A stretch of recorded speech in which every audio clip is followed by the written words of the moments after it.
nesukalbamumas tą žmogų turbūt pražudė.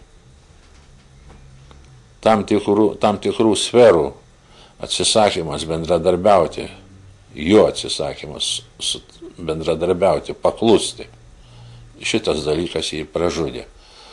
Jo noras įsilaikyti reiškia, taip atseit, vis dėlto prezidentas esu, ką jūs man padarysit, man nepatinka, ką jūs siūlote, aš nesutiksiu su to niekados, aš turiu savo nuomonę čia, šitas jį pražudė.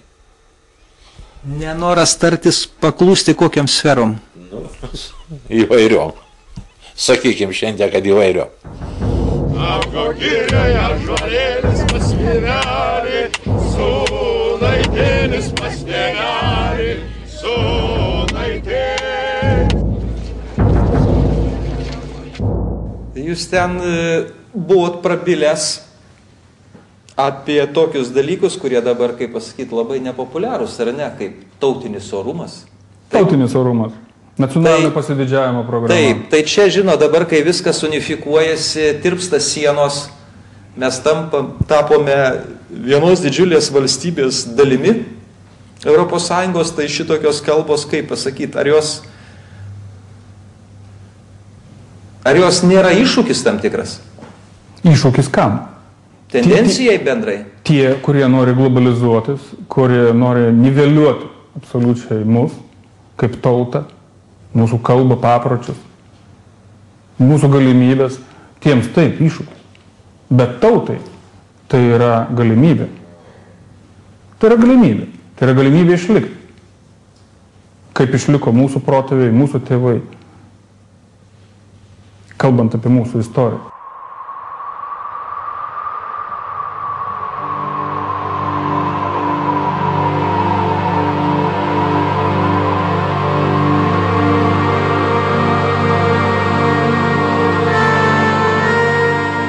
Tai aš niekaip nesuprantu ir nežinau, gal jūs sužinosit, kas yra pagrindiniai tų visų architektai reikalų. Vat su laiko paaiškės, kur pagrindiniai architektai sėdi. Ar tai kitoj šaly, už jūro marių gali būti. Ar už miškų? Ar už miškų. Rusijai nelabai tikisi. Manyčiau, kad jungtinės pajėgos. Galima taip turbūt pasakyti. Nes vis dėlto tokiai operacijai ryžtis reikia didesnės drąsos ir didesnio užnugario. Nes vien savom pajėgom nebūtų ryžtasi, man atrodo, padaryti, nes tai vis dėlto lietė Lietuvos valstybės prestižą ir Europos Sąjungoje, ir pasaulyje. Tai vietinėmis jėgomis aš nelabai linkęs pasitikėti, jos buvo daugiau kaip tarpininkės. Tai turinčios, suprantama, savo labai angažuotų interesų. Kas ir yra baisiausia, man pavyzdžiui, dalyvavusiai tuose įvykiuose, man ir yra baisiausia, kad net praėjus dabar 2 metams, aš nežinau kas. Ir visa tai, kas yra tik spėliojimų lygmenį, tiesiog mane žaidžia kaip žmogų dėl to, kad tiesą sakant, aš manau, kad ir Rolandas Paksas pats nežino. Viskas yra spėlionės ir gandai, tai yra, tiesiog net gėda prisipažinti. Nors dirbote toj komandoje. Aš apskritai kartais nežinau, kas Lietuvoje yra galingiausias. Kas iš tikrųjų Lietuvą valdo, aš iki dabar nežinau. Nes aš labai dažnai mačiau ir dabar matau, kad tie žmonės, kurie užima aukščiausius postus, yra gana negalingi. Marionetės. Jie yra negalingi, jie yra, vis tiek tą žodį pažeidžiami labai lengvai ir jie ir patys yra pasimetę. Nes aš mačiau daug tų aukštų pareigūnų ir mačiau, kad jie nesijaučia, kad yra valdžia sutelkta jų rankose. Pagrindiniai, jūs turite aukščiausi pareigūnai, nesijaučia, kad jie yra vadovai Lietuvos. Nesijaučia. Todėl, kad visada kyla kažkokios bangos, kyla kažkokie tai inicijuojami kažkokie įvykiai ir tada, kas yra užsakovas, kas yra autorius, lieka tik spėlioti. Aš turiu,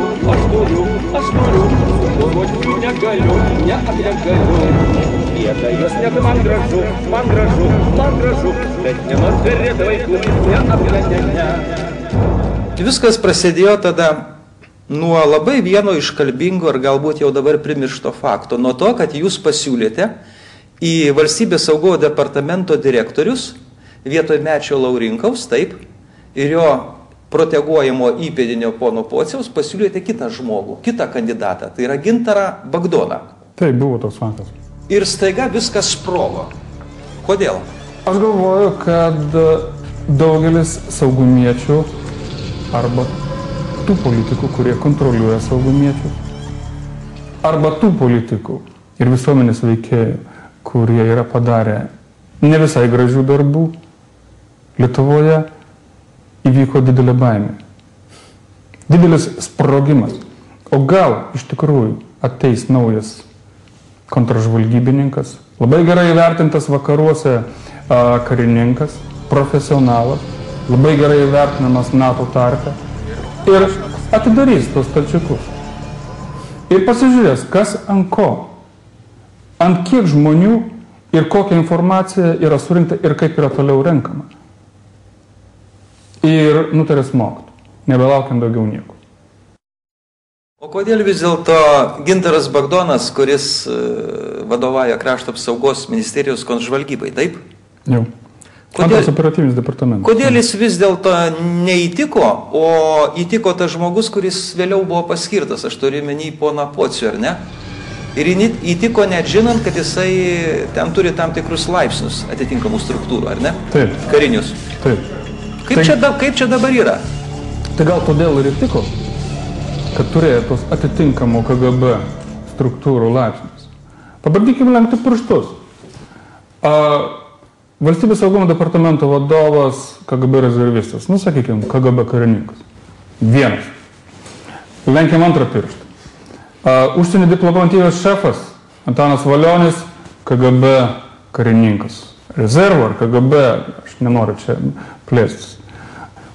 Ponas Paulauskas laiko juos, arba jie abu prie jo koją tiesiog prikabinti, laiko juos.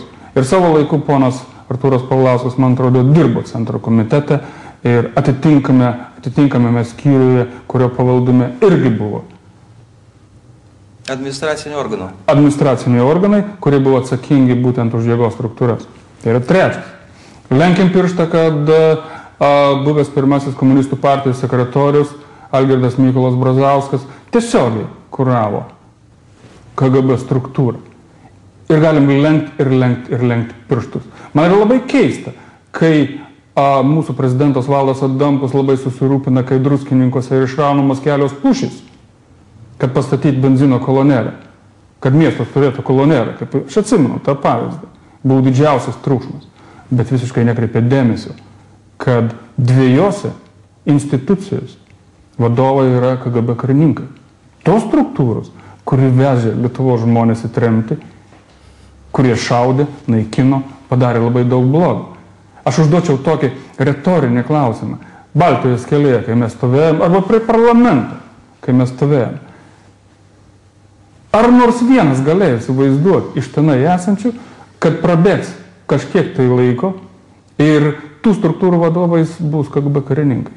Ir niekam tas nerūpi.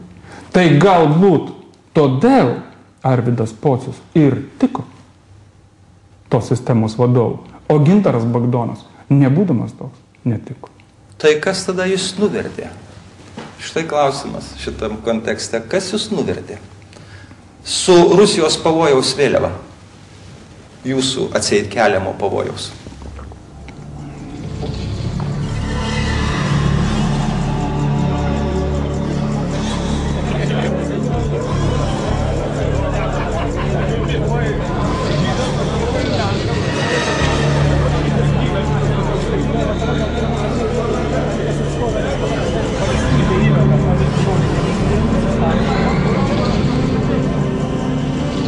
tam, kad įvertinti